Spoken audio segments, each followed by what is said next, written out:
Joining us live now is the former Facebook Australia Chief Executive, Stephen Shearer. Stephen, good to see you. Thanks for your time. So, given what you know, was OpenAI right to let him go?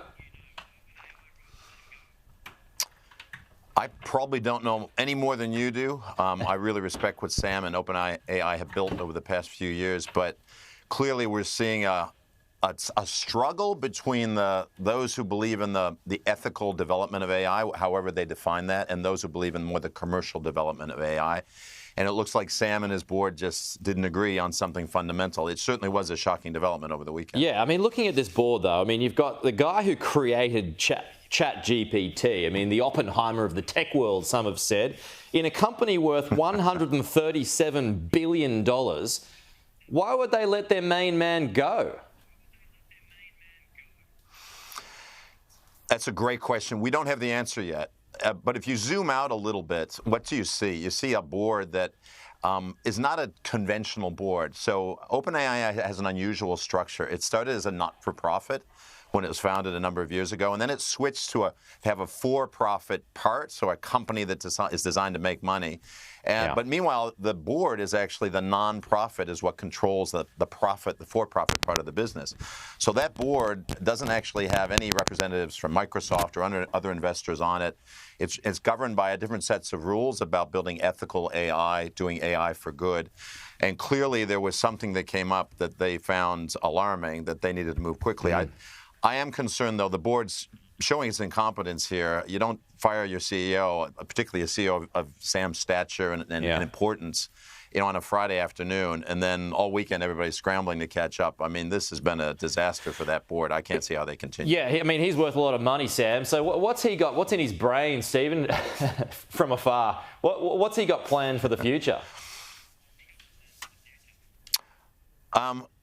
Well, he is clearly, he's a successful guy before he got to OpenAI. So Sam's, a wealthy guy. He's made a lot of money through other venture endeavors before he even founded OpenAI, co-founded OpenAI a few years ago. And his belief is that AI needs to be developed in a world where, there's guardrails.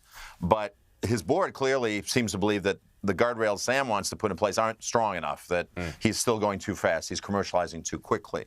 So knowing about him what I do, my guess is what he wants to do is still continue on this mission to build, AI that's transformative for the world. But unfortunately, it looks like he's not going to be able to do that within OpenAI anymore. Or maybe fortunately, he was in the wrong position, and now he's moving off to work with Microsoft or others. Yeah. But you can imagine the amount of interest that's gone into AI over the past 12 months.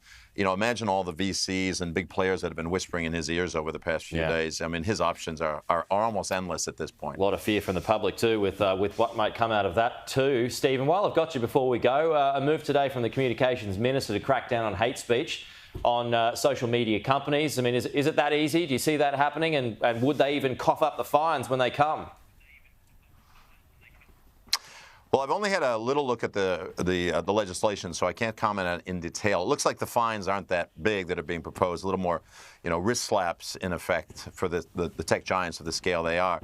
But the bigger issue, obviously, is that we have platforms of which I've worked for in the past that are well-intentioned in many ways, but the negative externalities, the things that are happening in the community, the things that are happening to individuals' ability to make decisions, form their opinions, their mental health, are clearly negative things that need to be controlled.